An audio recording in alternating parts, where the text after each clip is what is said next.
it's Mrs. Brower and Rogue, and today we're going to show you how to make fortune tellers. All you need to make a fortune teller is a piece of paper. It can be from a notebook, a blank piece of paper, any paper you have. It can be colored, you can decorate it later if you want.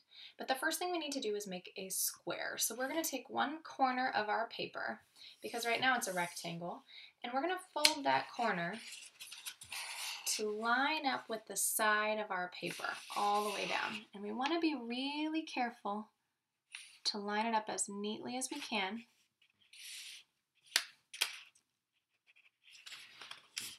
All the way to the corner.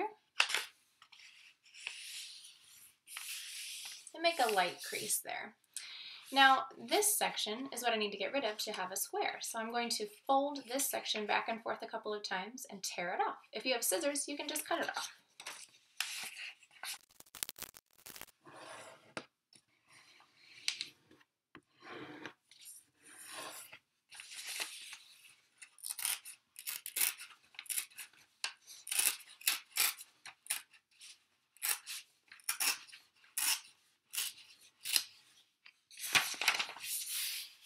Once you've torn off your extra piece of paper, you've made a square. And what we need to do is fold our square in half both ways. So one side to meet the other side, nice and carefully. Open it up, and same thing the other side to match up. And you can see my tearing is not perfect. That's going to be okay for a fortune teller. When you open it up, you can see where the center is, and if you need to put a dot there with a writing utensil to help you see it, you sure can. I'm going to do that so hopefully you can see it a little bit easier. Now I'm going to fold each corner into the center, and I'm going to be really careful. I'm going to try to line up my folds with the creases I've already made. I don't want to overlap my folds, but I also don't want to have huge gaps. So sometimes it helps me to put my thumb where I need to fold up against, and that seems to help the paper see where it needs to go. Once you've done that on this side, we're going to flip it over, and we're going to do the same thing on the other side, each corner to the center. Again, if you need to make a dot to help you see where your creases intersect, feel free. And bring each corner to touch that dot. Okay, if you flip it back over, you'll see 4 squares, and I'm going to fold along the halfway marks. One way, turn it, and the other way.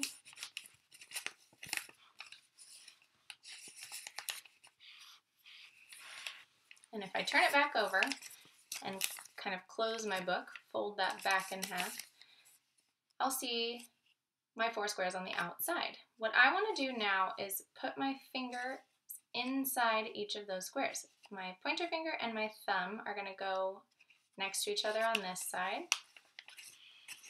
Same with my pointer finger and thumb on this side. And when I push my fingers together, sometimes the paper might be a little bit tricky, but you'll have a fortune teller. It's that easy. When you move your fingers away from each other and back together, you're ready to play. So now we need to set up our fortune teller. You can use these for anything you want to practice. It could be anything to do with math, anything to do with reading. It might even just be some fun questions to talk about at home, like what famous person they would want to have dinner with. So what I've done with some of mine is focus on math things that I need to practice.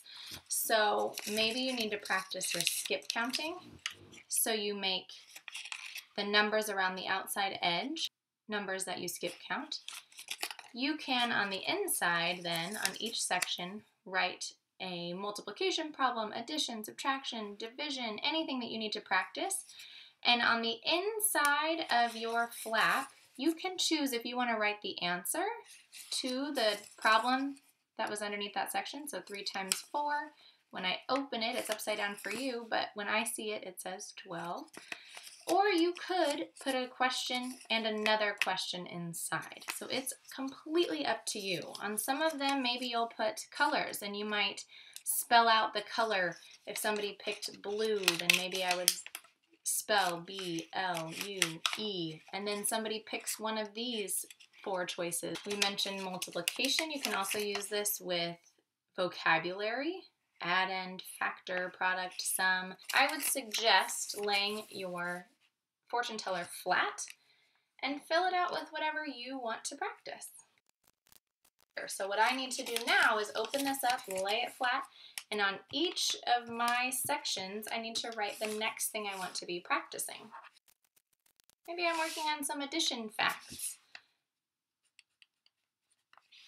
or subtraction. If you are working on identifying your numbers, maybe you're just writing a number and we have to say it. Maybe I write my answer on the inside as dots so I can practice my subitizing. So 4 plus 3 is 7. 1, 2, 3, 4, 5, 6, 7. Maybe I want to write another question inside, 11 plus 2, and then the next time, if they get that right, they're going to find out what 11 minus 2 is. But either way, you're going to want to open up, and on each of your triangles on the outside edge, write your next problem or the answer to your flap. It's completely up to you. Once you've filled in all your sections, you can fold it back up, each section to the middle. I find it easiest to fold it in half. And put your fingers back in, and it's time to play. So if you chose 15 divided by 3, 1, 2, 3, 4, 5 is the answer. Now we choose something on these 4 inside sections. Maybe 6 plus 4 is 10. 1, 2, 3, 4, 5, 6, 7, 8, 9, 10. And now we have the same 4 choices on the inside. Maybe you choose 9 plus 3. And when we open it up, depending on how you made yours, you might see the answer or you might see another problem. You can choose whatever you want to use this to practice. It's completely up to you. Great job! You made fortune tellers today. Hopefully you're going to use this video and make more than one. I hope you enjoy using them to practice your math skills, reading skills, or even just some fun activities for at home. Great job!